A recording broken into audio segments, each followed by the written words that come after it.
Hello, I'm HQ of HQ Reacts. If you find yourself here and you're not subscribed, please like, share, and subscribe. If you find me on other social media platforms, please follow me, like, share, and subscribe. We are trying to get to 5,000 subscribers. So, you can catch me on Facebook, YouTube, Instagram, and TikTok.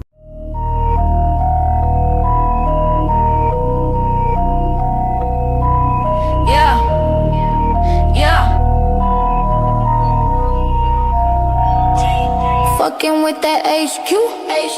Doctor. Bitch, I do what you can't do, what you can't do. Bitch, I do what you can't do, what you can't do. Bitch, I do what you can't do. Why these bitches acting brand new? It's that HQ. Bitch, I do what you can't do, what you can't do. Bitch, I do what you can't do, what you can't do. Bitch, I do what you can't do. Why these bitches acting brand new? Fucking with that HQ. Bitch, I do what you can't do. What you can't do. Bitch, I do what you can't do. What you can't do. Bitch, I do what you can't do. Why these bitches acting brand new? It's that HQ.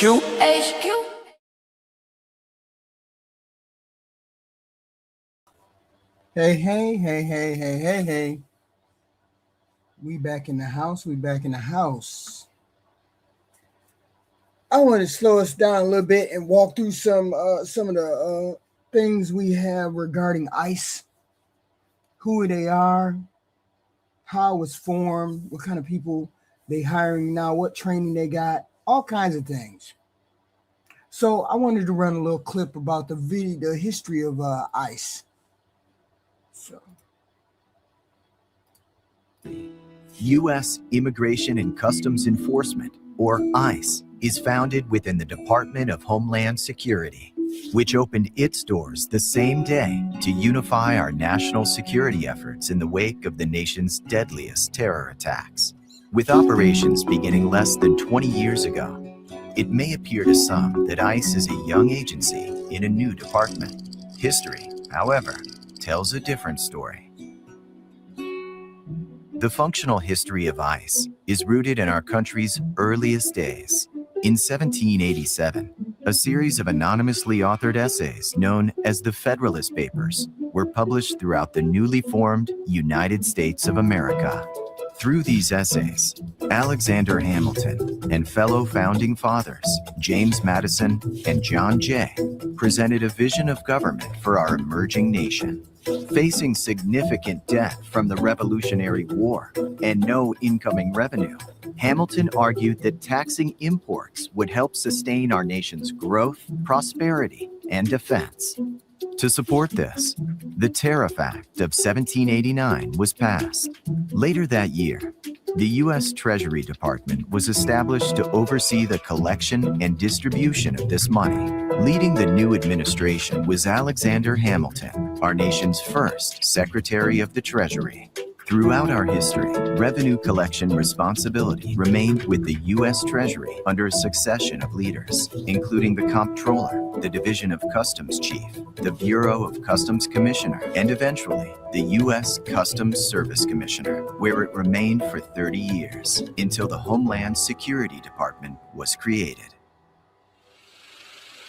As the United States grew, the framework of customs administration took on greater enforcement responsibility, with stations dotted along many of our national borders. The U.S. Customs Service was uniquely suited to manage regulations related to importation, border traffic, and immigration. In the decades following our independence, the U.S. encouraged a relatively open immigration policy, and the influx of new citizens came at a manageable pace. But starting in the late 1800s, coinciding with the railroad boom and the Second Industrial Revolution, there was a sharp increase in the demand for affordable labor. Newly acquired territories invited significant westward migration. Across the ocean, a mix of war, religious and political oppression, collapsing economies, and famine fueled a wave of people coming to America in search of the economic and educational opportunities that later formed the core of the American dream. This influx of people put pressure on Congress to regulate the immigration process, leading to some of the first laws to combat human trafficking, child exploitation, and forced labor. The nation also began collecting additional revenue by placing a 50-cent head tax on each newly arriving immigrant, creating another revenue stream for the country. Through the latter half of the 1800s, the U.S. Customs Service was responsible for administering new and increasingly complex immigration laws. A distinct agency was needed to handle this important work. This would become the Bureau of Immigration within the Department of Commerce and Labor, allowing the Customs Service to focus on border security and preventing the importation of potentially dangerous goods from abroad. When alcohol prohibition went into effect in the year 1920, the production, sale, and importation of alcoholic beverages became illegal in the United States. While the Prohibition Unit within the Bureau of Internal Revenue was responsible for enforcing the federal ban on domestic production and sale of alcohol, the task of seizing alcohol imported from abroad fell to the U.S. Customs Service. Despite these new bureaucracies and restrictions, American growth was unparalleled for the next 50 years. From 1892 to 1954, more than 12 million immigrants entered the United States through New York City's Ellis Island. Customs and immigration authorities, including administrative, legal, and enforcement functions, all work together to secure our borders and strengthen our economy throughout the 20th century. Then, in the early hours of a clear blue late summer morning, the entire world appeared to stop. It was September 11th, 2001. 19 men boarded 4 commercial airliners and carried out a coordinated series of savage attacks on the United States of America. In the weeks and months to follow, a key part of our national response was to create the Department of Homeland Security and, within that department, ICE.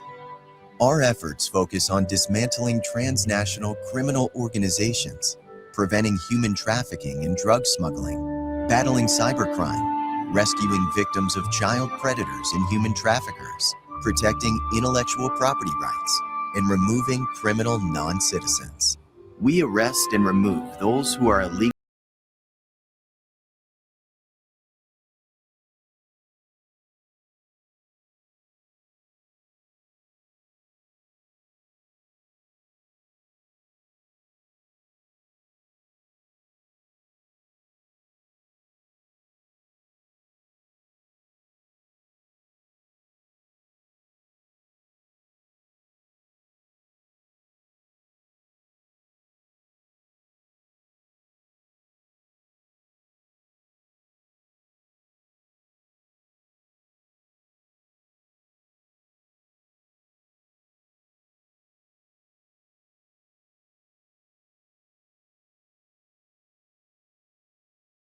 throughout the United States and in dozens of foreign countries. On an average day, ICE agents and officers make hundreds of criminal and civil arrests, seize millions in illegal currency, rescue victims of child predators and human traffickers, while also blocking thousands of malware attackers, seizing tons of illegal narcotics, and initiating investigations into sensitive technology theft. History shows the connections between those who came before us and the men and women who compose today's U.S. immigration and customs enforcement workforce are clear. The Customs Service was created to guarantee revenue collected by our nation was used to help it grow and keep it safe.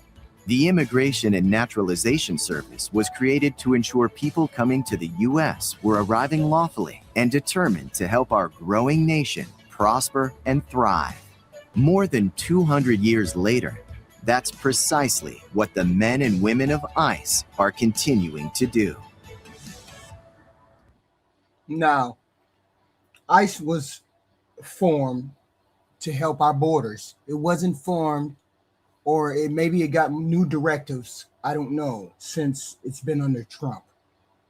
But in today's climate, ICE is not operating in the background like it used to do.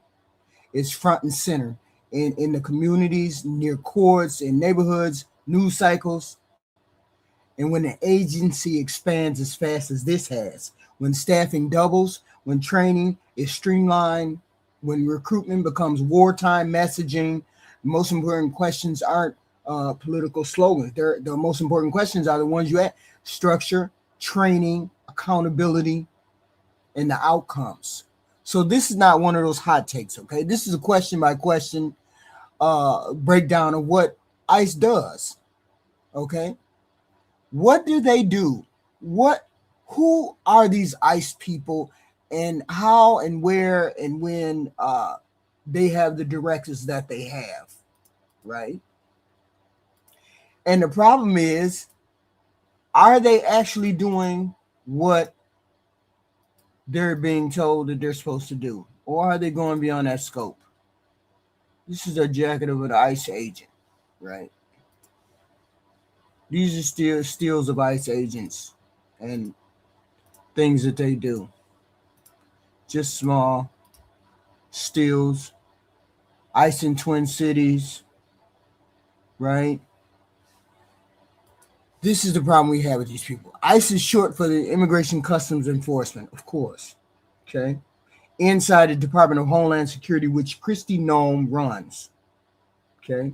And this was created in 2000, of course, out of the 911 operations, okay?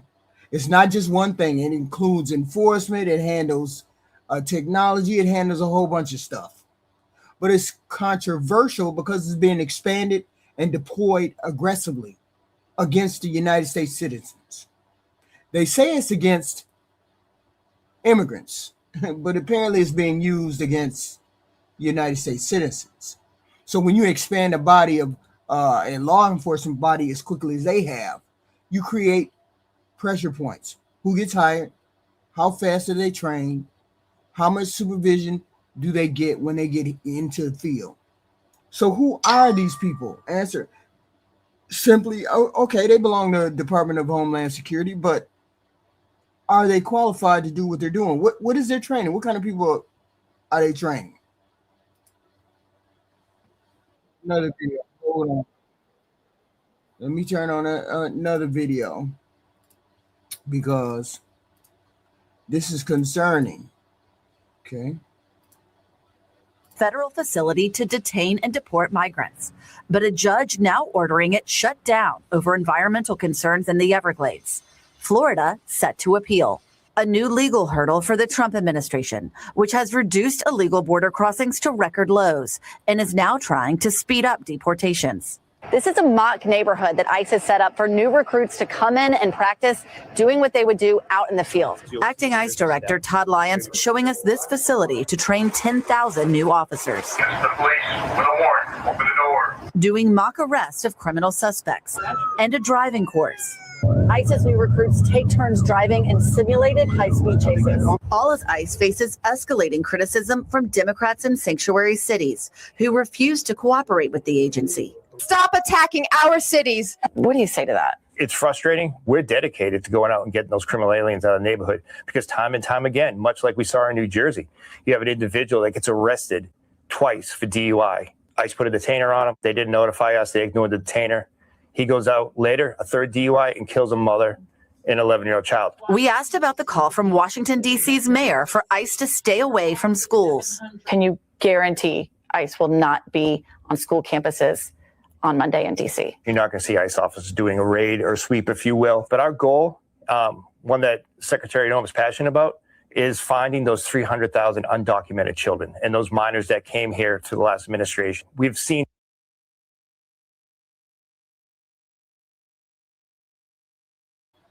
Not right now, the big headline is scale. Reporting indicates ICE staffing has surged dramatically and that hiring has been accelerated to deploy people faster. And when they need so many so fast, people with prior law enforcement or military backgrounds are hired. You might catch some people that shouldn't be ICE officers, people already in government and who want to transfer, brand new applicants who may or may not pass the background check. We don't know. Multiple reports describe recruitment campaigns and major workforce growth. We get that. The kind of ramp up is exactly what questions about screening, training, standards, where we have problems. Not because every new recruit is bad, that's not the point, but because the speed is the enemy of thorough investigation into people's background. And leadership is a problem, because this narrative that they're trying to spin in this administration, they're trying to get as many people involved as possible. We don't know what their training is. We don't know what they're doing, who's doing what. Okay?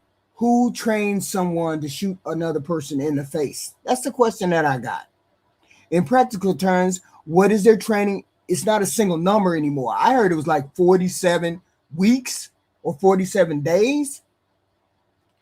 Because when it expands, you got to reconfigure everything. Wait a minute, he knows training at 47 days. He knows training in X, Y, and Z. I believe that 47-day training. I believe that. Because they're recruiting officers, ex-officers, and people are transferring into those jobs from other law enforcement agencies. So I believe that 47-day thing. I believe it. Okay, ex-officers. Because the training, you don't need as much training. I guess you don't need as much training if you already had training as an officer, as someone who's already done that work. I guess you don't need as much training. So they've been making shortcuts, having shortcuts. Okay. It's a mix, but the real story is that hiring at this speed raises a unavoidable concern. Our standards staying the same while volume skyrockets. That leads right into my next question is, what's their training? Do they have any kind of sensitivity training? Do they have any kind of diversity training? Or did they just cut all of that out? This administration wants to cut out all kinds of training. What is it? Sensitivity or diversity training. They want to cut out anything related to diversity training. So are they having any? Or they don't have, or there's no compassion training, there's no nothing. This is the problem I have too. They have no idea. They have no idea, or we have no idea, what they have trained these people to accept and to do. Okay? Because something like that happened to Renee Good should never have happened. Something like this should never have happened. Okay? When people talk about sensitivity training or diversity training, what they really want to know is, are the officers being trained to de-escalate, to avoid this confrontation that we had with Renee Good, and to operate professionally in these community situations? Why would someone pull a gun out in the middle of a neighborhood? Because immigration enforcement is not like writing tickets. It ain't the same, you know. And it's a different tactic you use when you're de-escalating a man and a woman fighting. I get all of that. Okay. This is an emotional time, a fear-driven time. We got language barriers, family, public protests, misinformation, all this happening in real time. So if this person's training does not deeply prepare them to communicate with people, to restrain people, to de-escalate, you end up with officers relying on command voice, aggression, worst case scenario assumptions. That gentleman who stood in front of Renee Good's car could have did 1 foot to the right. He could have took 1 foot to the right, and he would not have been hit with the car. He would not have been there to do what he needed to do. Why did he decide he was going to stand in front of the car instead of holding a stance with a gun? Okay. So recent reporting, recent actions have raised the scrutiny around whether training has been shortened or streamlined during this hiring surge, and we get people who are quick to pull out a gun instead of learning to de-escalate. So when training is compressed, which I believe it is now, with 47 days worth of work, agencies typically insist no subject matter was cut. So if the training, normal training in ICE agents is 4 to 6 months, if you cut it down to 47 days, what subjects were cut? That's fairly obvious that something had to be cut. But the practical question is, you can't pack the same depth of information into few weeks or few days without trade-offs, without deficits. And also, this is big. What counts as sensitivity in law enforcement is not a single lecture. It's repetition, scenario practice, supervision, corrections. You did that wrong, do it again. You said that wrong, say it again. If training is shorter and deployments are faster, the corrective part often shifts to the street, meaning people learn through incidents, people learn through deaths, people learn through going through it. So the question here is not, are they available or woke? Question is, are they trained to handle human beings under stress without turning every encounter into a deadly fight? In today's climate, we got life or death situations with these immigration officers. This is wild. And another question I asked, or another question I wanted to answer was, who does oversight for these people? I don't know who does oversight for these people. Okay. They got a hiring boom going on. They got a hiring, it's a wild hiring spree, but I'm not understanding why you people would have this many recruitments done and you don't plan to train them correctly to handle what needs to be handled.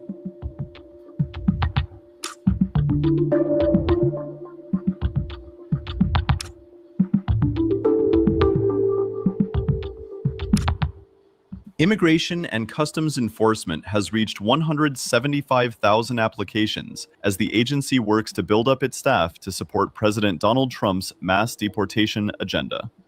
I just got the numbers, hot off the press earlier. It's 175,000 Americans who have applied to join ICE, Department of Homeland Security Assistant Secretary for Public Affairs Tricia McLaughlin told the media.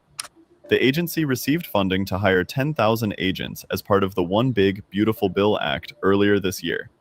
Trump himself has hoped to remove as many as 21 million illegal aliens from the country, and, thus far, as many as 2.2 million foreign-born persons have left the U.S., voluntarily or otherwise. President Donald Trump, speaking in the Oval Office alongside FBI Director Kash Patel, said his administration is going to go into other cities to combat crime. It's called Operation Summer Heat, which is an appropriate term in light of what we're doing. And early yesterday morning, I returned from the Middle East, where we celebrated a historic agreement to end years of suffering and conflict. Amazing. Every country came together. Even the enemies came out and totally endorsed it. Everybody, I've never seen anything like it. Nobody's seen anything like it. And just as we are forging peace and stability abroad, we're also restoring peace and safety and stability at home. And you see that in Washington, D.C., maybe better than any place, because we got there, and within 12 days, it was very good. And within 30 days, it's been as safe as any city in the country. It's been great. Took out 1,700 people, got them out. These are career criminals in many cases, and people that shouldn't have been allowed in by the Biden administration. Historically, the summer months. Well, the problem is you guys are not just getting illegal immigrants, you're getting regular people, right? And I can understand how you can hire so many people. You can get so many people. You got a $50,000 bonus. If I was 30 or I was 24 or any of the above, I'd probably try it too. This is one of the most documented pieces right here, the recruitment push. It's included major financial incentives, including this 50,000 signing bonus and other benefits meant to attract applicants very, very quickly. It's not a decision. It's not a hard decision, specifically if you're a single male and you're willing to punch people in the face. I guess that would be a good thing for you.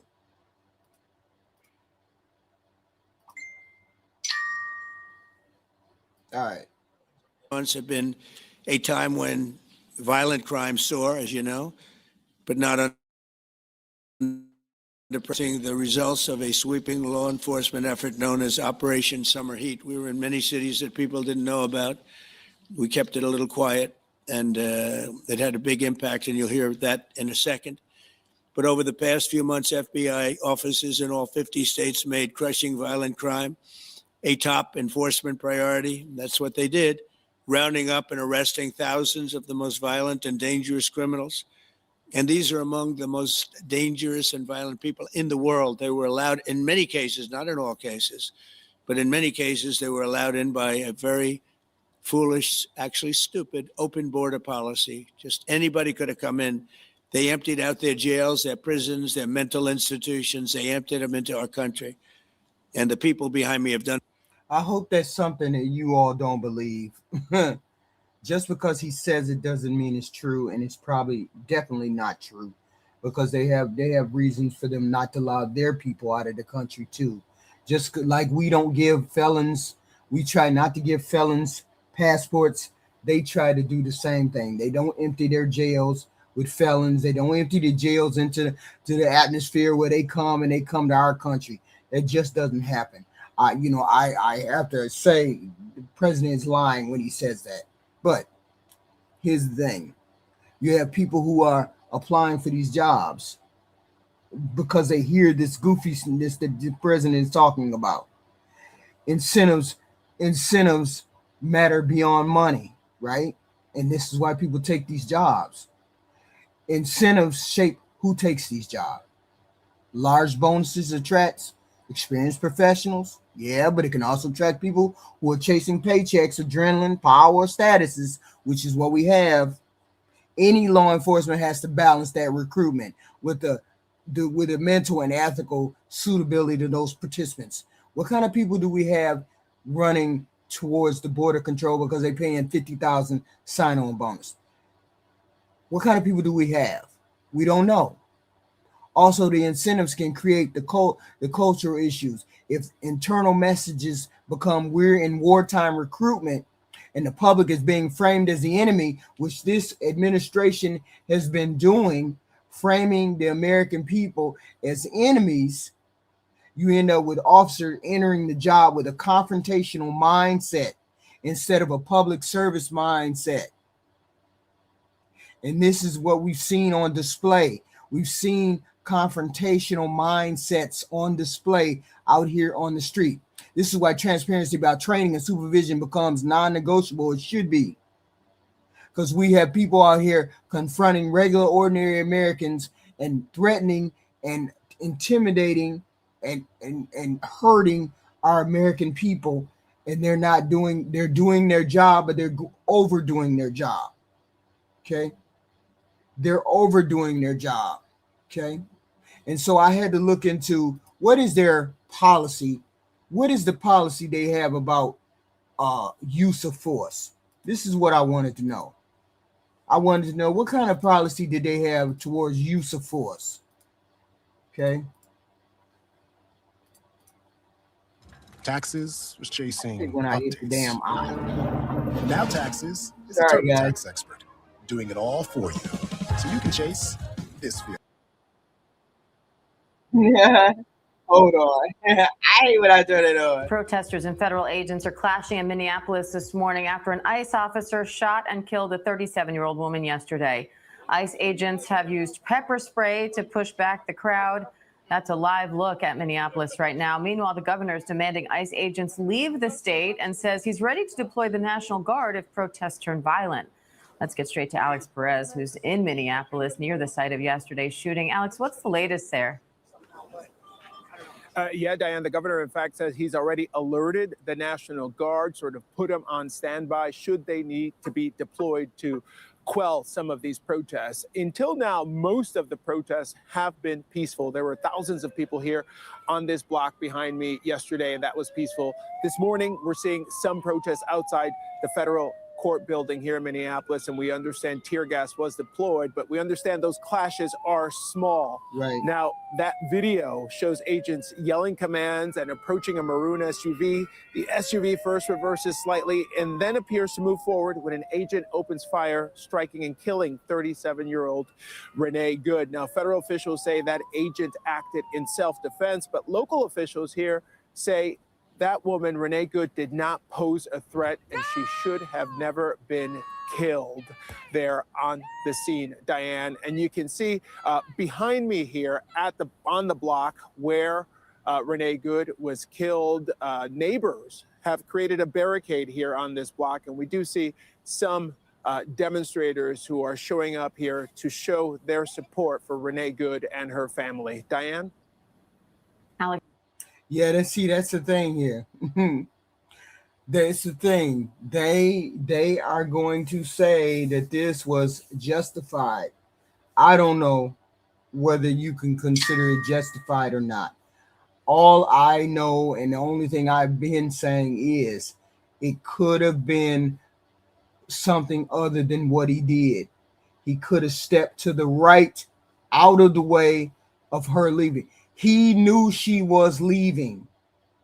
He knew Renee Good was leaving. He knew that. He knew she was not trying to run him over. He knew that. Yet and still, he pulled out a gun and he ended someone's life when he didn't have to. Okay? When he didn't have to. And see, I heard on the TV he has immunity. What kind of immunity? I know there's a certain type of immunity, provisional immunity. I'm not sure.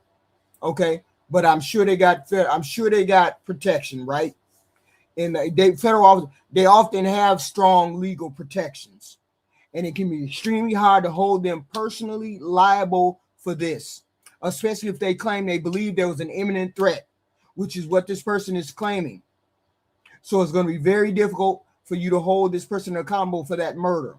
That's not new, okay? It's not new.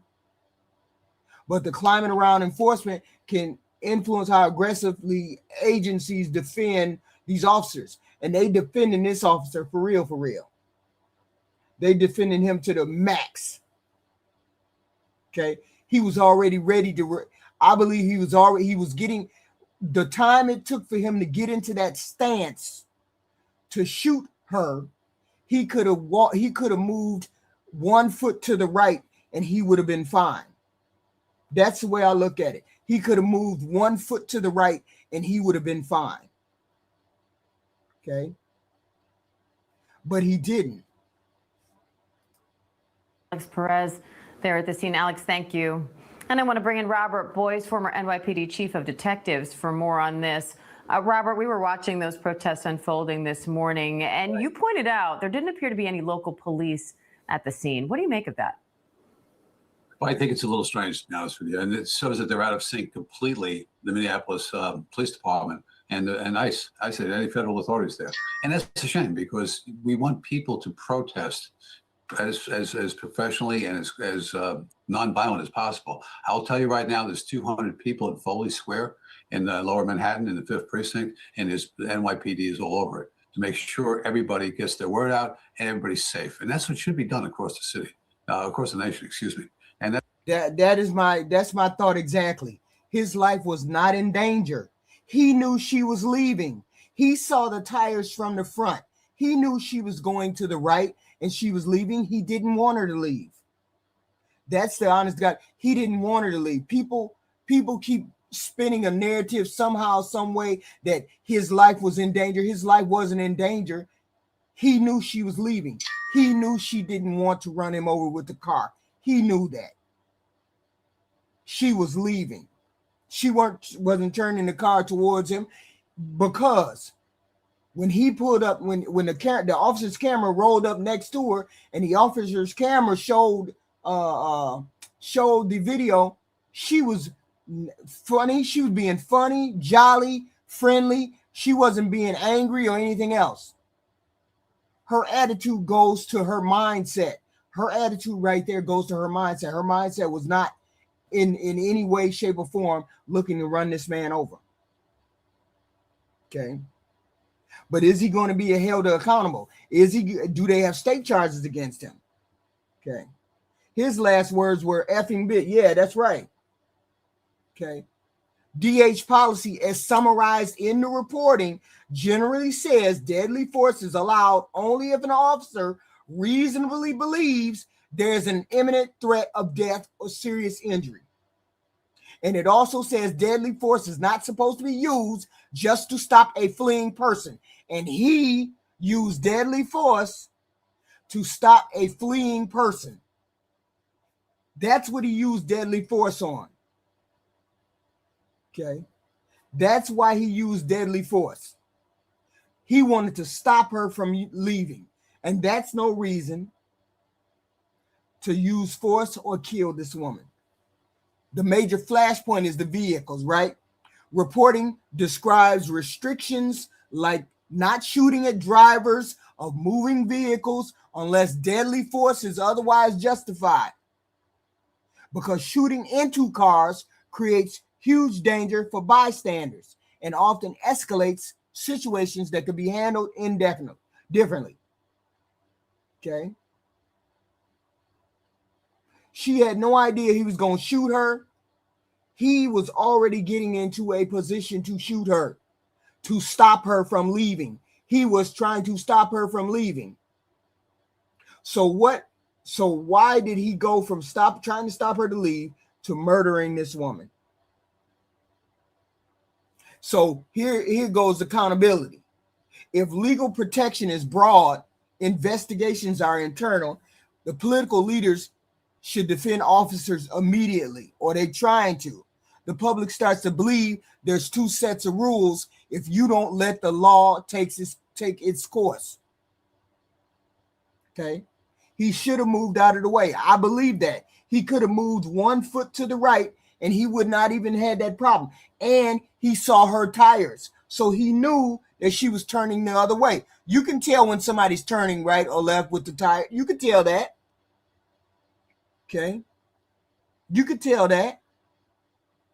That's a trust. We have a trust crisis in this country. We have the administration saying things to us that are not true. And they trying to take it to the max. You can't let these people get away with it.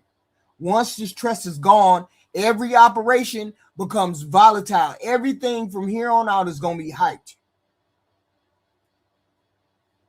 Everything from here on out is going to be hyped.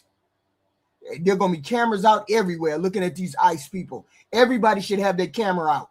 Don't engage with the ICE. Don't engage with them. Have your camera out just in case they do something like this again.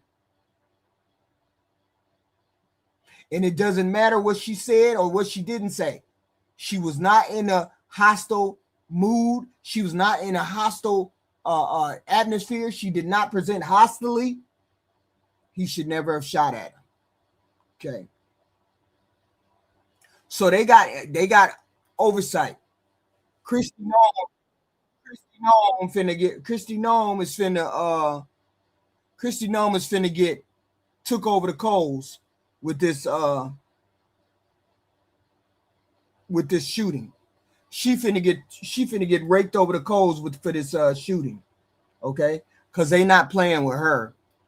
Because we've had issues with her before. Probably 7 o'clock in the morning. They were out here. So they're organized and they're very vocal and they're very loud. So you should have some resources nearby.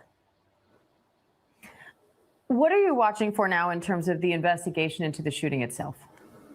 Sure. The continued investigation is all about the digital evidence. And you got to look for a view of accumulated video, cell phone, body-worn cameras, doorbells, stationary closed-circuit TV, whatever you can find to give you different angles and give you a timeline of events.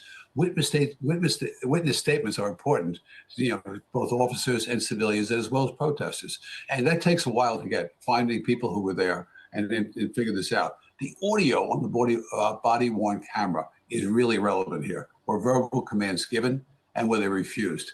And that's an issue here to go forward. Exactly what basis were the police at that point? Were they in an arrest situation or were they not? So the verbal commands to step in the vehicle, that person's being arrested.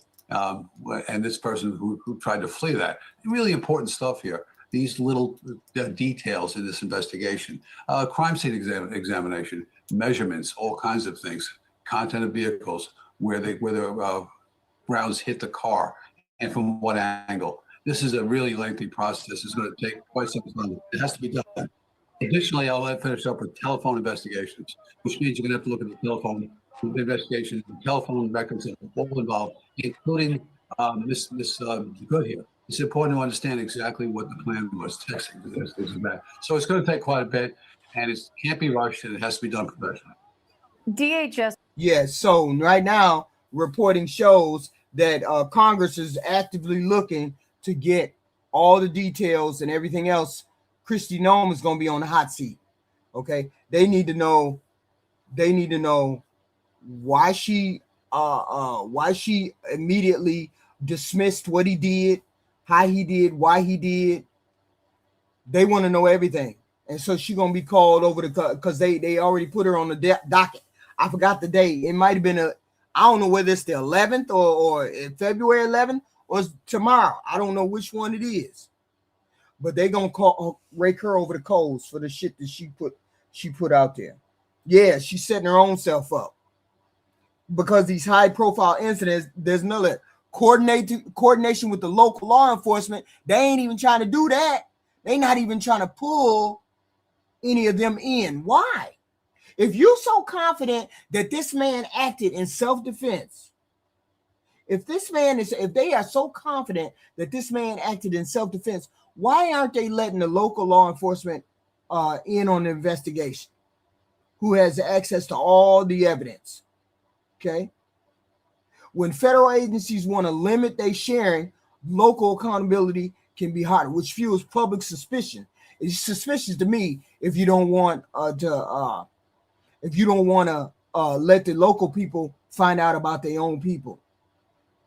Okay, and this is what's going on. Oversight, they need more oversight because Kristi Noem came out there and said something so quick that's bullshit. It's bullshit.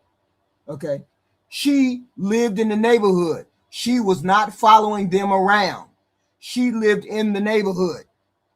People stopped saying those rumors, lying about that. She lived in the neighborhood. She saw there was a conflict in her neighborhood with ICE, and she pulled up. She rolled up. Okay. She lived on that street. She lived a block or two away from that where she got killed. Stop with the narratives. She was not following them around. She does live in the neighborhood. We've already established that. I went through this with you last night, Black America.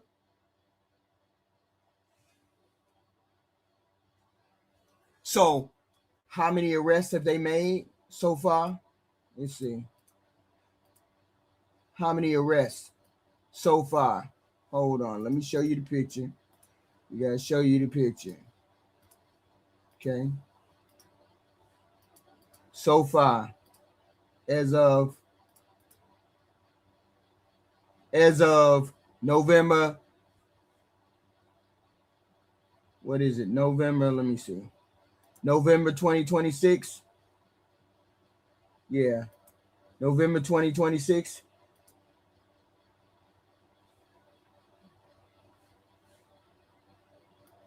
Okay. This is how many arrests they have made so far. November 2026. So that's a lot. But at least one third, at least 20,000 of those people are regular, everyday, ordinary Americans that gets arrested. Everyday, ordinary Americans that are getting arrested. Okay. And that's the U.S. citizens are being detained, arrested by immigration. One of the clearest documented numbers is the ProBuca. We found that it was 170 U.S. citizens that have been held by immigration agents, describing patterns that include wrongful stops, detention, use of force. How many have been detained? For total arrest volume, I don't know. Okay. Some analysis uses government data. Who knows? If the government claims citizen stops are rare, then even documented cases become stress test. Because there's plenty of people who say this right here was an American who got stopped and then got murked. This is the end of November. I said the end of November. I said December 1st. December 1st. I said December 1st. They have only arrested 65,735. December 1st. It ends on December 1st. Okay. So, also said, here's our video. Current video of, I'm assuming this video I have is of, hold on. Wait a minute. Is of, yeah. I hate this video. I hate the video, but it is what it is, right? It is what it is. Learning more about the ICE agent who killed Renee Nicole Good. CBS LA's Tom Waite joining us now with the very latest. Tom. Yeah, some more information too about kind of the tactics that ICE is supposed to use in. What they're supposed to use. The tactics that ICE is supposed to use in these situations. We'll get into that in just a second, Pat. The Trump administration is fiercely defending the ICE agent at the center of this, but use of force experts that we talked to tonight are raising questions about the incident. Newly released cell phone video obtained by CBS News for the first time shows the ICE agent's point of view and what are likely Renee Good's last words. Fine, dude. I'm not mad at you. The agent, who appears to be filming this with his cell phone, approaches the car. Her car is blocking traffic. He circles around to the driver's side. That's fine. U.S. citizen. As Good's wife, who is also filming, tries to get inside the car, other officers rush toward the driver's side door. Out the car. Get out. Good seems to try to back up and then drives forward just before the same agent fires his gun in his right hand. You've got to be a little brainwashed to get to that point to where you're willing, not just to protest, that's fine, not peacefully protest, but throw your vehicle in front of legitimate law enforcement officers and drive your car into this. It's beyond me that apparently from the federal government, from the Homeland Security Director herself, has already determined who this person was, what their motive was, and they hadn't even been taken out of the vehicle. CBS News has confirmed the agent who shot Good is Jonathan Ross. He's worked with ICE in Minnesota for nearly a decade. According to the AP, Ross is an Iraq War veteran. All told, he's been with ICE and Border Patrol for almost 2 decades. He's currently a deportation officer. Okay, so he had experience. So he had experience and knew. He had experience and he knew. So he already knew that he wasn't supposed to pull his gun out. Why did you pull your gun out? Why didn't you move to the right? Do what you had to do. Okay. Why was that your first priority? How many people have crossed the line? How many people have crossed the line? There's plenty of them that crossed the line. There's plenty of ICE agents and whatnot cross the line. You can just, Google it and find out. Okay. He's just the latest one. He's just the latest one to get caught. Okay. He's the latest one to just get caught. Okay. And they track all of this too. There was a Minneapolis fatal shooting of Renee Good. Okay. There's been 16 shootings linked to immigration agents under the crackdown period they analyzed, plus additional incidents. Okay. There's a list, there's a bullet point. There's plenty of those people. Okay. That have had these things happen. Hold on. Let me play it. Finish. According to CBS News, Ross was involved in another vehicle-related incident last June. Court documents show he was dragged approximately 100 yards with his arm inside a car while trying to execute an immigration warrant.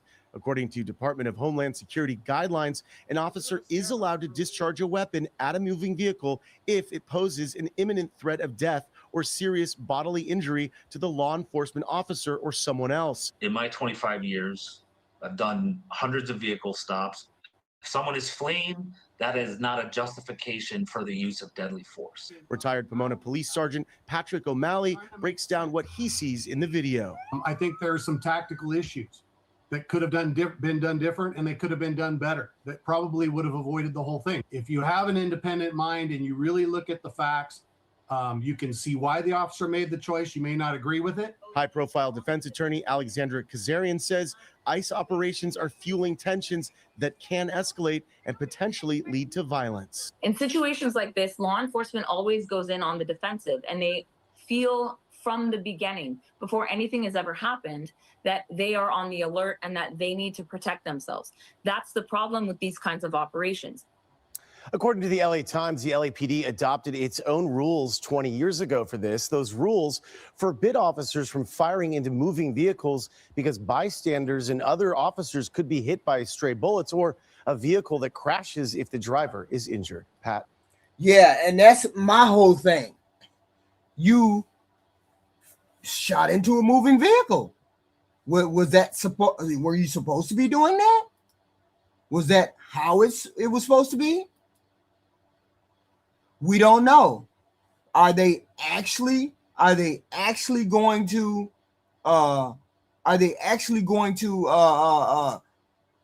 give him state charges or something? Are they trying to give him state charges? We don't know. At this time, they're saying, oh, he ain't got no charges. He ain't going to get no charges, blah, blah, blah, blah, blah. Really? There is no state charge? They're not trying to give him no state charges? They ain't trying to do nothing. They're just trying to say, oh, okay, this is fine. You know how terrible it's going to be if they just let this stay the way it is? You know how terrible it's going to be if you just let it stay the way that it is? Okay? Without giving it any kind of attention. I just wanted to show you this. This is the map of ICE detention facilities. ICE has detention facilities all over the country. Big ones, small ones, you name it. 1,464 detention facilities. Okay? Big ones and small ones. Big ones and small ones. All over the country. ICE detention facilities. Okay? And we have them all over. So they got plenty of places to take people, plenty of places to do what they want to do, right? So when people ask, what's the big deal? Why is this such a big deal? It's a big deal. Why are folks so upset? Okay. Why are we upset? Because one, are these people trained? Are these people up to the job? Are these people actually following protocol? This person was a 20-year vet. According to them, he's a 20-year vet. I don't know. He's a 20-year vet. And his 20-year vet didn't know how to move to the right or jump out of the way.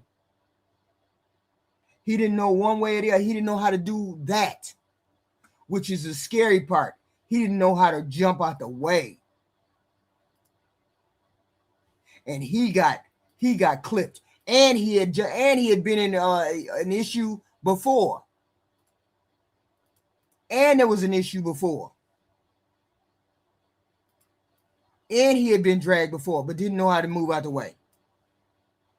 And then they wonder why everybody is upset. Let's put this video under the microscope and walk through it. And I can tell you, I've watched this over 24 times right now. The focal point is going to be the front left fender of that vehicle, and the agent that is then beyond it who decides to open fire.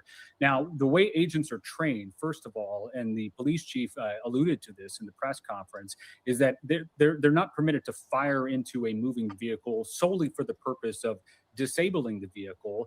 When you look at that video, you can actually see that vehicle making contact, the front left of that vehicle, with the ICE agent who is there. But again, they'll come down to a matter of question. Could that agent have moved out of the way? They're not required to retreat. There's no duty to retreat when facing someone who may be potentially violent. Now, there's another thing to point out too, and that's the angle that we see from the bystander, is that it appears just before the shots are fired, the front wheels on that vehicle turn to the right. That's an indication, obviously, to us from that vantage point that the driver is about to move out of that location toward the right.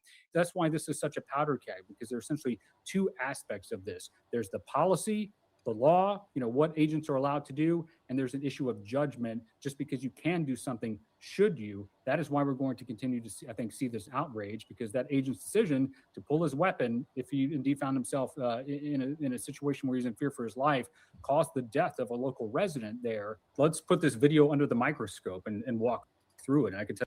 And that's the thing. To me, the visual indicator was the intent. We don't know what he thought her intent was. We don't know what we thought his level of threat was. And then people are saying he could have did something differently. Maybe he could have did something different. We don't know. Okay. We don't know. Okay. But it happened. It happened, and we lost the life of a person because the officer didn't make a different decision. Okay. He could have made a different. I just believe he could have made a different decision. That's just me, right? But that's just me. What the fuck do I know? Okay. ICE agents under Trump have arrested nearly 75,000 people with no criminal records, data reveals. Okay. So that means they snatching motherfuckers up regardless. And there's a lot of people that don't have background. There's a lot of illegal immigrants that don't have background. Okay. So this is what happens when people just starting to grab and they want results. Starting to grab people and they just want results. This is what happens. You start grabbing any old body. Knocking on the door, just grabbing any old body. 1/3 of the people arrested don't have criminal histories. There's alternatives that could have happened. He could have de-escalated. He could have moved to the right 1 foot and it would have been over. She wouldn't have hit him 1 foot. Even if she did hit him, why didn't he think of something else besides pulling out his gun? He knew her intention was not to hit him. He knew that. Everybody knew. Every person in that situation knew she was trying to run. Okay. Doesn't matter her background. Don't matter whether she was a shitty mother. Don't matter. None of that matters. What matters is what her intentions were. Her intentions were to flee, not to get caught up and get shot. Okay. Not to get shot. But we got these people that are, but this person we really can't talk about because this person is a 20-year vet. But people are understandably upset because we have other officers out there that have only 47 days worth of training. And are they more experienced than this person? No. So this person is the max experienced person. And the person who has the damn near the max experience pulled out their gun and shot an innocent American. So what is happening with the people who don't have? What about the people who don't have any experience?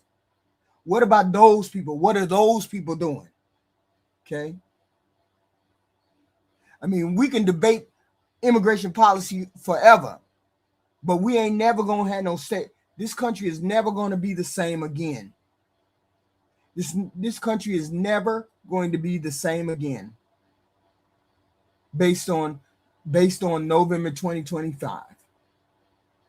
2024. This country will never be the same. Okay? Never be the same because of what occurred, because of this lady occurred with hiring Donald Trump, with the dissatisfaction with this policy, everything. This country will never be the same. Okay? We could not afford to have this, but it's a good thing and then it's a bad thing. It's a good thing that this person came along and tested the battle line, tested the lines, tested the boundaries of the Constitution, tested the boundaries of the American public. But in this way, nobody wanted to see this. Nobody wanted to see this. Hold on. Let me give you one more. Nobody wanted to see any of these, but I'm finna show you the videotapes that I did find. Okay.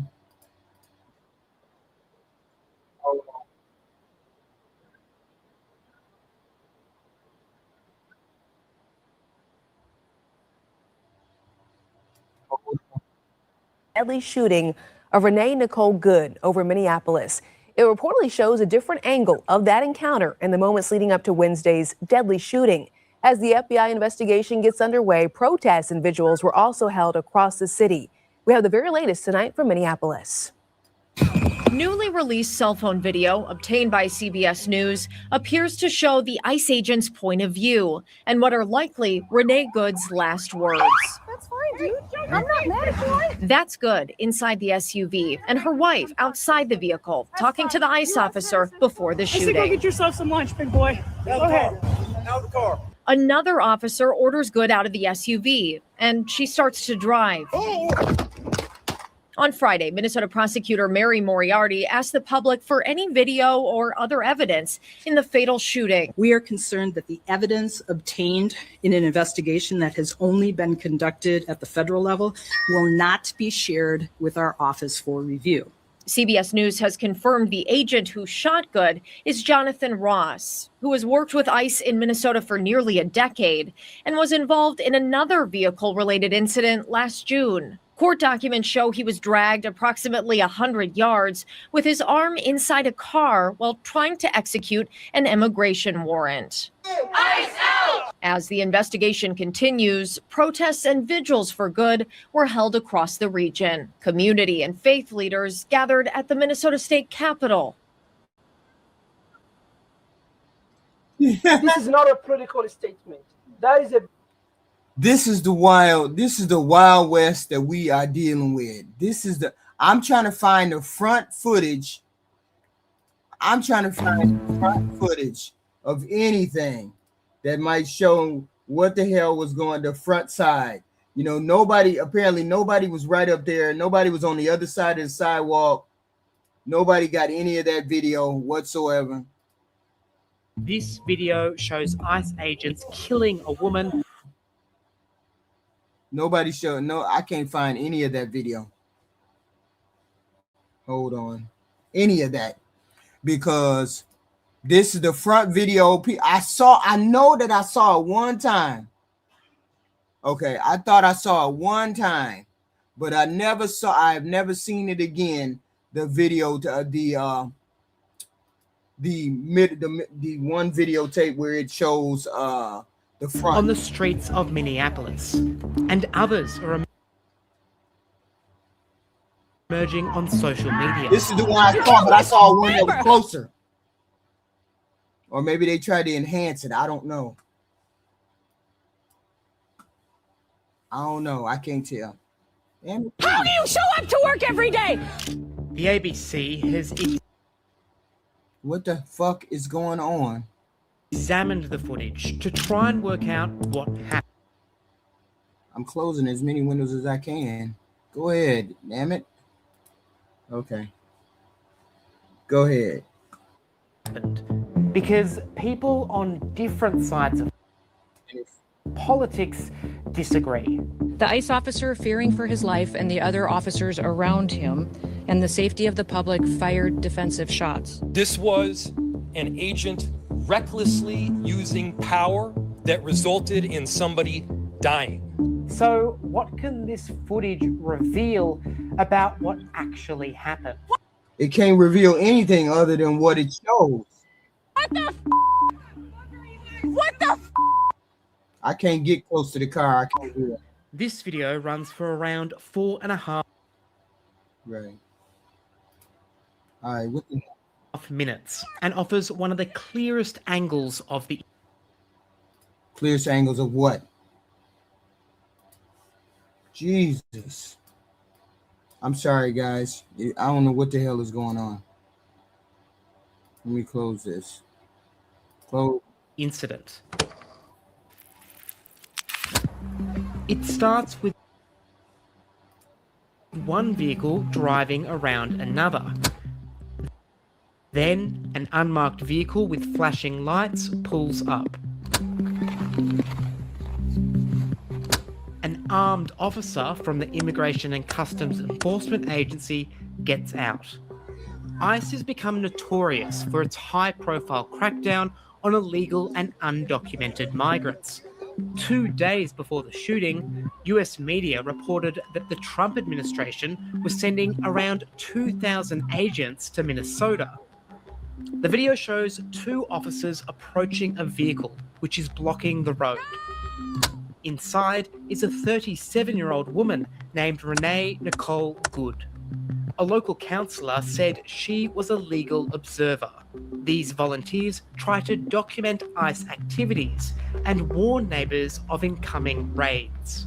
Now, that should put some of y'all down, because a lot of you kept saying she was following and antagonizing ICE. She was not one of the people that antagonized ICE. She was one of the people that documented the things that ICE were doing, so she would show up at ICE raids to document what they were doing. She wasn't one of the agitators. She was going to eat them. You crazy as hell. So this was her job. She lived in the neighborhood.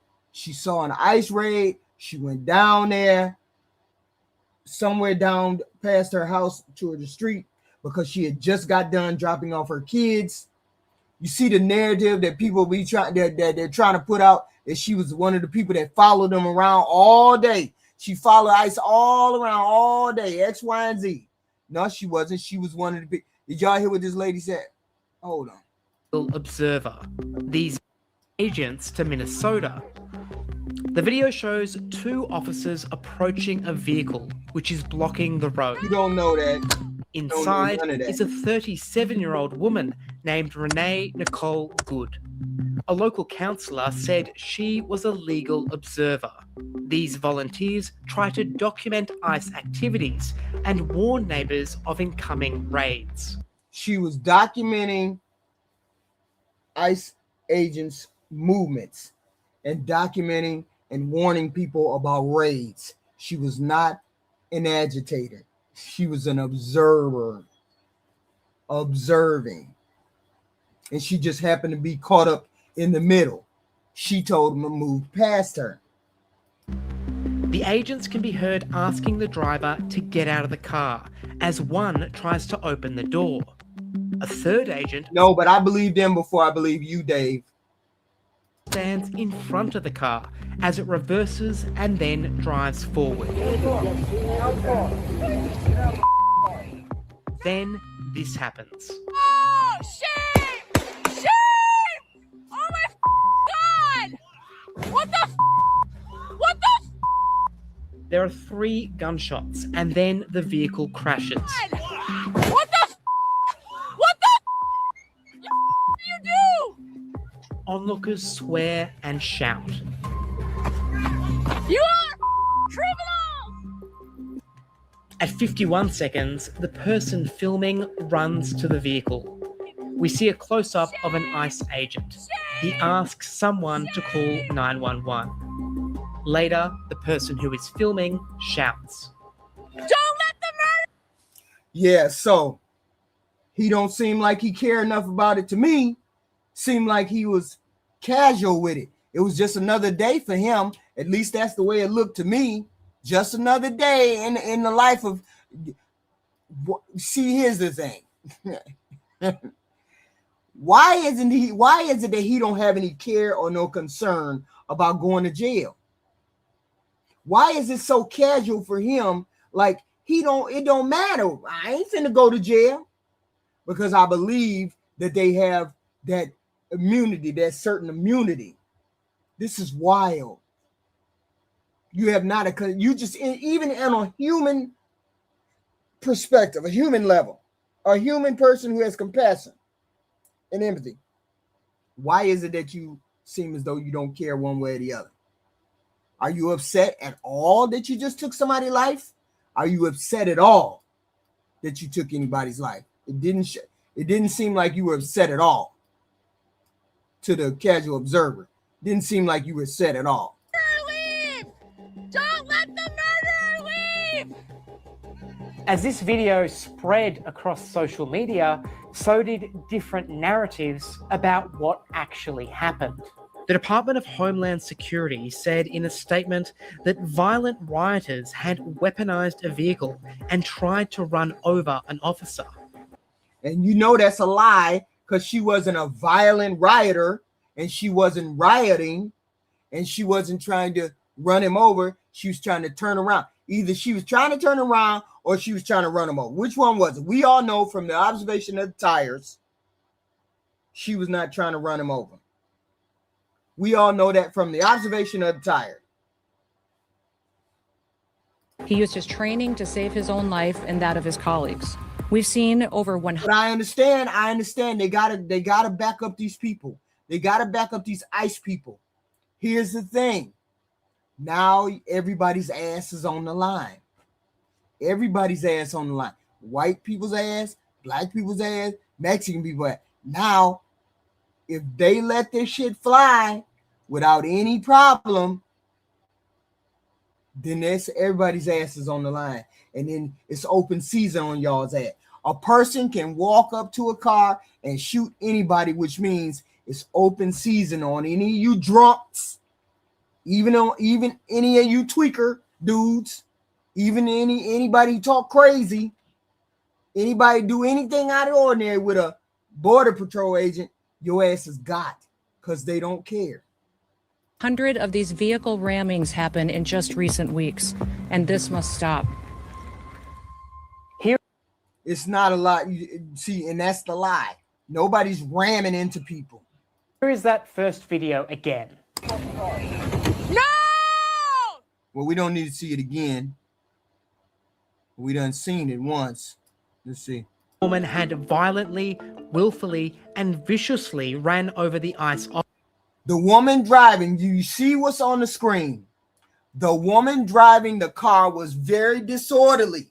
We saw her. We saw what she said. I'm not mad, dude. I'm not mad, dude. So how is it that she is being disorderly? How is it that she's obstructing and resisting? The dude is right next to the car. The policeman is filming it. She's not saying anything to him other than, I'm not mad, dude. Keep rolling. They saying she willfully and viciously ran over the ICE officer. And we know that's a lie. Officer who seemed to have shot her in self-defense. But Minneapolis Mayor Jacob Frey rejects that claim. They are already trying to spin this as an action of self-defense. Yeah. Having seen the video of myself, I want to tell everybody directly, that is bullshit. So we know. Let's see that. Whoa! No! Back up! Now! I'm a physician! I don't care. We understand. We got EMS coming. I get it. He said, I am a physician. I don't care. He said, I don't care. So did nobody care whether she was laying there. She was gone. Nobody cared. None of the officers anyway. Good. What is absolutely clear from all this footage is the anger of many witnesses. In the final 2 minutes of that first video, people are shouting murderer.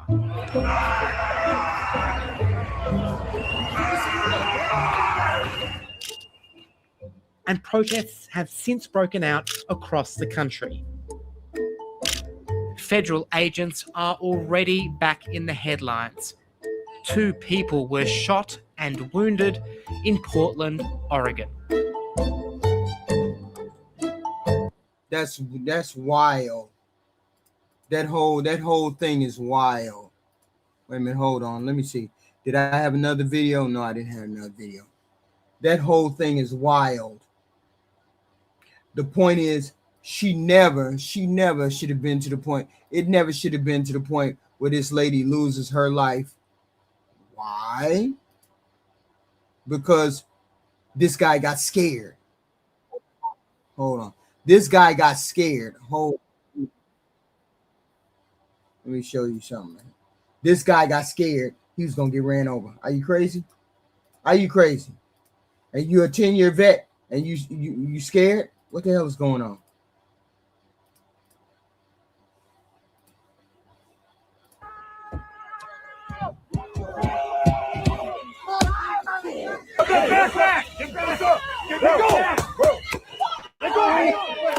Whoa.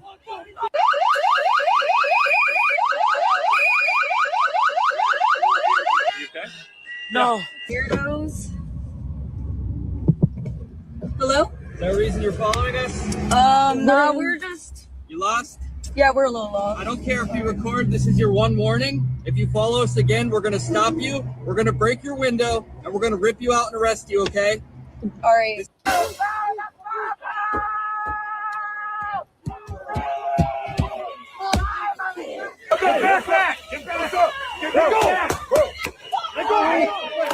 Whoa.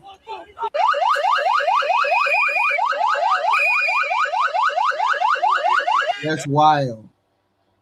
And that is what craziness. Attention everybody in the intersection of Park Avenue and 3rd Street. You are under arrest. Sit down on the ground now and follow commands of officers.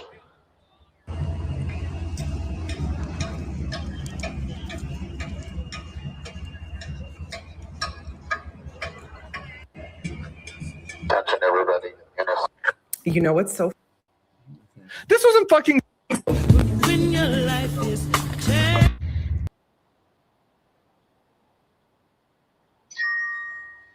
So this is where we at. This is where we are at, people. We're living through it right now. This is not a policy debate. This ain't a policy debate.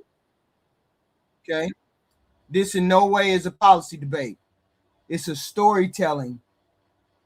This administration does not need to convince the public that everything is doing the right job or right way. It only needs to convince us that questioning it shouldn't be a problem. We shouldn't have a problem. We shouldn't be laughed at or denigrated because we're asking questions. They should be accountable to us. Okay? They should be accountable to us.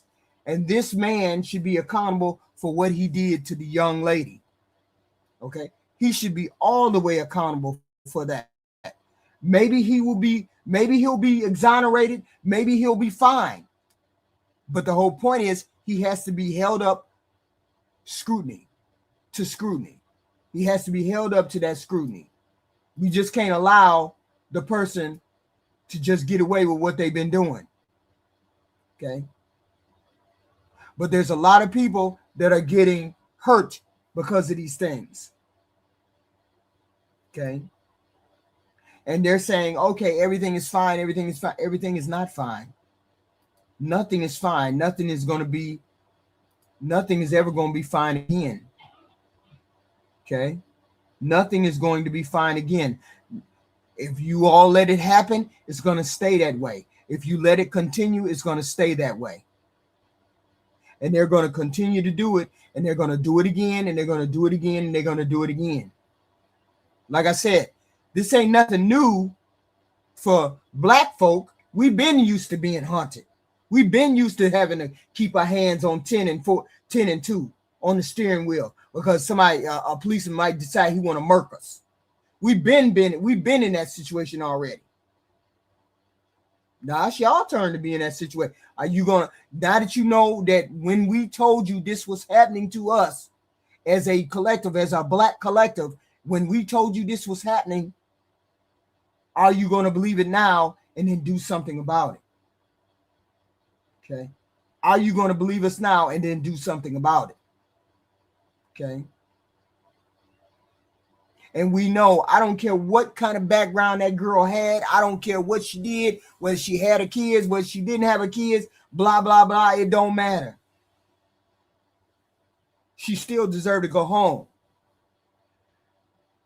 Renee Good still deserved to go home, regardless of what her past was. Okay? But they need to come up with another policy besides lying to the American public. Okay? They need to come up with a better outcome, better something, because there's no way people believed what they said. And they are trying to train the American public to accept the garbage that they put out. Every time they talk, you need to be listening to them with a trained ear and say, you need to come from the standard of they're lying immediately. That should be the standard. They're lying, and then you try to find the truth after they get done talking. Because 9 times out of 10, they're lying about what's going on. And I've never seen it so blatant as we've seen it this last week. That the ICE agents have immunity. Okay. The danger is not that the public disagrees with this administration, okay? The danger is when the public is trained not to ask any goddamn questions at all. You just accept what the hell they're saying. When skepticism is framed as extremism, when somebody questions what they have to say, they say, oh no, that's that extreme. Those are those extreme Democrats. The Democrats are unhinged. The extreme Democrats are woke and crazy and blah, blah, blah. That's how they get you not to ask any questions. That's how they get you. They kind of crazy because they like those. They don't worry about those trans people, so they must be crazy. They're not worried about those gay people, so they must be crazy. They don't worry about boys in the bathroom, so there must be something wrong with the Democrats because they ain't worried about people in the bathroom. They don't fucking mean a thing. The danger is when the public is trained not to ask questions. When you take them saying Democrats are crazy and you take it as gospel, then you need to think about what your thought processes are. Because you very rarely hear Democrats coming out and saying, oh, those right people are unhinged. They crazy. They blah, blah, blah. Very rarely do you see us out in the public say that kind of stuff. When skepticism is framed as extremism. Oh, those Democrats are radical. Oh, those Democrats are terrorists. You know fucking well that they're not radical or terrorists. Because you know them, you meet them and talk to them every day. But when it comes to the Democrats, you got the goofy shit you believe in because this administration said it. Start thinking.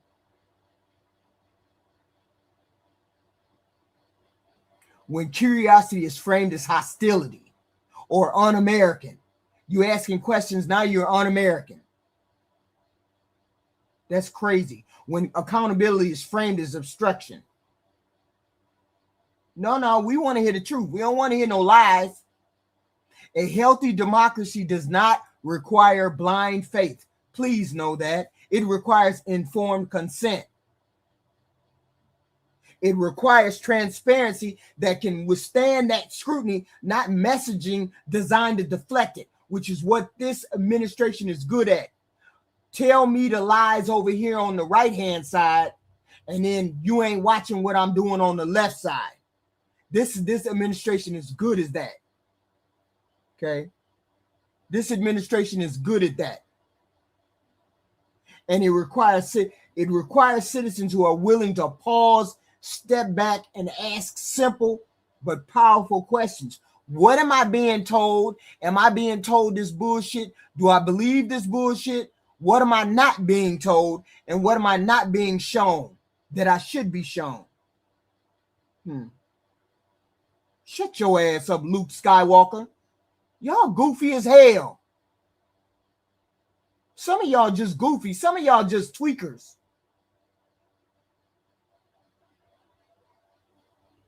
Because when narratives replace facts, like they came out with this bullshit about this girl getting killed, she was the worst of the worst. She is the worst of the worst, and we can hear half of y'all in the audience, half of y'all in the chat talking about she the worst of the worst. Excuse me. Check out her background, HQ. Check out she wasn't a good mother, HQ. What the fuck does that mean? What does that have to do with him being a murderer? But they told you a narrative, and now all of y'all jumping on the bandwagon. Oh yeah, let's dig into her background. She deserved to die. She wasn't a good mother, so she deserved to die. She was agitating the cops. She deserved that. Excuse me. When the narrative replaces the facts and repetition replaces proof. Yeah, that's the thing. Repeat it 1,000 times and you goofies will believe it. The greatest risk is not the misinformation. The greatest risk is normalizing this shit. Normalizing believing everything people tell you instead of going around getting facts. I told people the other day, this was her street. She lived on the street. She lived nearby. That lady, Miss Good, lived nearby. She had just got done dropping off her kid or dropping off a kid. She was an observer of ICE activities. And I had goofies in the chat talking about she traveled all the way from another state just to be observing ICE people when that wasn't her job. Okay. The greatest risk is normalization of believing what they tell you to believe. The quiet acceptance of things we would have rejected if they had been presented from the opposite party. That is why questioning the story is not unpatriotic or unloyal. It's not radical. It's not terrorist. It's not none of the democratic weirdo shit. It's not dangerous. It's the responsibility of you as a person that lives in this country. That should always be the goal, to get the truth. Okay? It should always be the goal to not listen. Every day I listen to that damn, what's her name? Caroline Levitt. Every day I listen to her. And every day that woman comes out and says the terrorists, Democrats are terrorists. Democrats are radicals. Democrats are woke. Democrats are unhinged. Democrat. And I got people in the chat saying the same thing. So that tells me the campaign that the Trump administration has going on, some of y'all goofies believe it. Because I hear the same talking points for y'all in the chat that Caroline Levitt uses. And when you start using the same talking points, that means you're not listening. You're just absorbing the garbage. I listen to her every day, and I write down every insult that she has for anybody, regardless of whether it's Democrats or not. But every day she comes out with the same talking points. The Democrats are radical. The Democrats are woke. The Democrats are terrorists. The Democrats are X, Y, and Z. Y'all don't understand. Well, maybe you do understand. They're trying to train you, and some of y'all got trained real easy. Okay, some of y'all got trained real easy because you believe everything they say. And we got a goofy in the chat right now. What's his name? Black Stars. He a goofy in the chat right now talking about Democrats want children sex reassignment. Just some wild shit. That's some goofy shit. That's some goofy shit he heard on TV. This is some goofy shit you heard on TV. Ain't never met no child with reassignment surgery. Ain't never known nobody with no reassignment surgery. Don't know jack shit about reassignment surgery, but he heard it on TV. So he's repeating it right here, which tells me they're getting through to the goofy messengers. The ones who get absorbed, who can absorb shit real easy. The ones who got amiable minds that believe this kind of shit. Ain't never met nobody who got child reassignment surgery. Ain't never met none. Ain't finna meet none. Wouldn't even know if he did meet none. And he talking about child reassignment surgery. Make it make sense, y'all. Make it make sense. Okay? Make it make sense. That's what I'm saying. Look at these messages that they put out. Hold on. Let me give you this one. This is so goofy. This is the weirdest shit ever. Let me hold on. Christy. No. Hold on. About the shooting. Hold on. I gotta give you this last one. this. Wait a minute. She only on here for 1 minute. She only on here for 1 minute. Hold still. She only on here for 1 minute. Minnesota.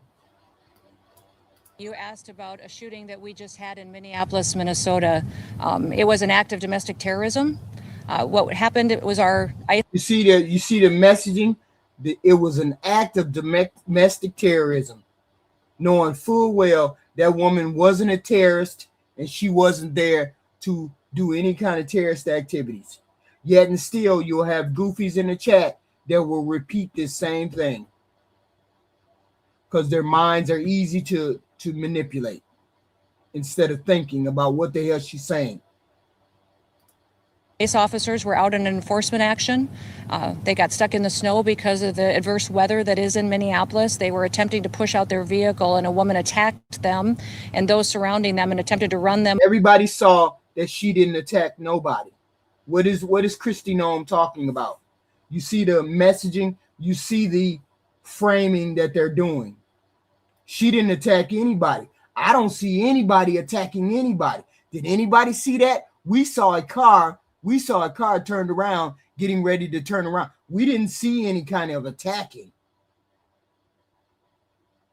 I didn't see any kind of attacking, but you see the framing that people got going on. You see the framing that this administration is trying to do. Y'all need to start thinking about what the hell you hear. She in no way was a terrorist. Renee Good was in no way a terrorist. Let's listen to some more. Over and rammed them with her vehicle.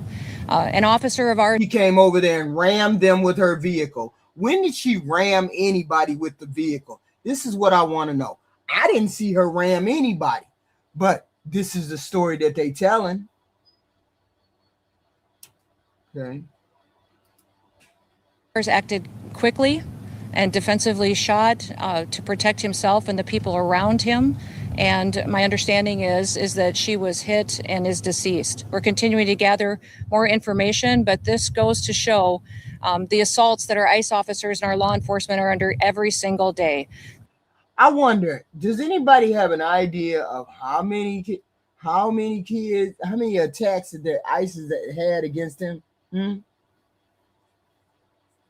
That don't even make sense. Half of it don't even make sense. What does that have to do with him taking the life of this young lady? Nothing. These vehicle rammings are domestic acts of terrorism. We're working with the Department of Justice to prosecute them as. They calling everybody domestic act. They calling everything that happens against law enforcement domestic acts of terrorism. But yet and still they don't call the January 6 people giving domestic acts of terrorism. They don't label them as such. They trying to clean that up. They trying to relabel. They trying to remake what the people in January 6 did. I can't wait. I cannot wait till we change regime. I cannot wait till we change this presidency, because everything that Donald Trump done did, we're gonna turn this shit right back around. We're gonna turn this shit right back around, because this shit don't make no sense. You're not gonna gaslight the bulk of the American people who saw those people climbing the walls of the Capitol on January 6th. You're not finna gaslight us on that. You might think you are, but you're not. Such, we will continue to protect our ICE officers and in cooperation with other law enforcement agencies as well. You've seen me in the last couple of days deploy over 2,000 more officers to the Minneapolis area. I'm sorry, Brian. I just saw that. What do you mean you didn't listen to the guy you talked to last night? Listen to who? Who was I supposed to listen to last night that I didn't listen to? My thoughts on the process have never changed, and listening to somebody does not make me change my mind. My mind still goes where it says. The level of force that he used was way out of pocket for what was occurring. My stance on that has not changed. I didn't need to listen to anybody else. That's my stand.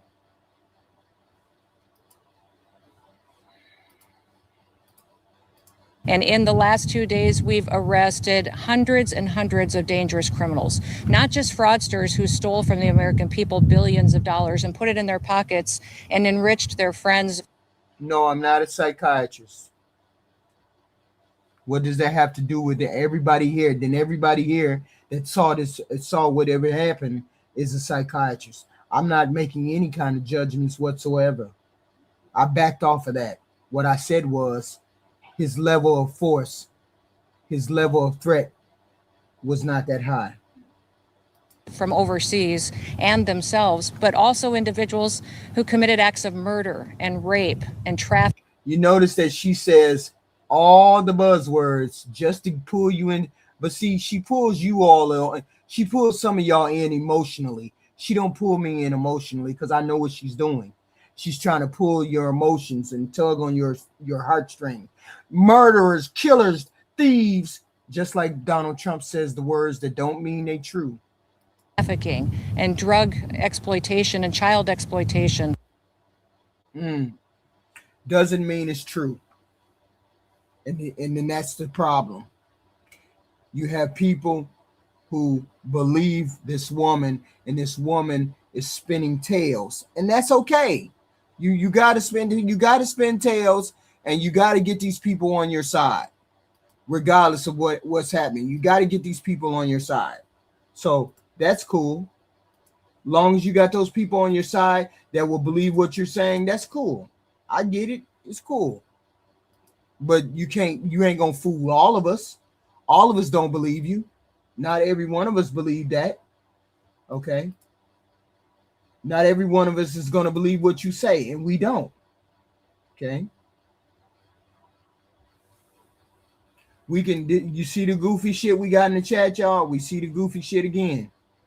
What in the fuck does gays and immigrants have to do with this woman getting shot, Luke Skywalker? We're not talking about the gays or we're talking about the immigrants. We're talking about the lady who got shot and ICE agents. We're not talking about that. Y'all don't have no kind of concentration or no way to stay on topic. We're not talking about that. Nobody's talking about that. You goofy. See, this is a part of the messaging right here too, y'all. This is a part of that messaging. People like this, whose brain is soft, believe what the administration says. The administration says that the Democrats are promoting gays and immigrants, so he believes that. Even though that's not true, he believes it. So he repeats it right here, which don't make really no fucking sense, but they believe it. So, did you all hit the like, share, and subscribe button? I appreciate the like, share, and subscribe. We have content like this every day. I may or may not be back later on. I may be back later on. Who knows? I don't know. I doubt it. But I appreciate you all coming out. We will be back tomorrow. There's going to be fresh content. There's going to be fresh news stories. You know it's going to be fresh news story because some people just can't. Donald Trump just can't keep his mouth shut. Donald Trump just can't stop hitting his own self in the head. But I appreciate all of y'all coming out. I appreciate all of y'all coming out, and I will definitely be back. I will definitely be back.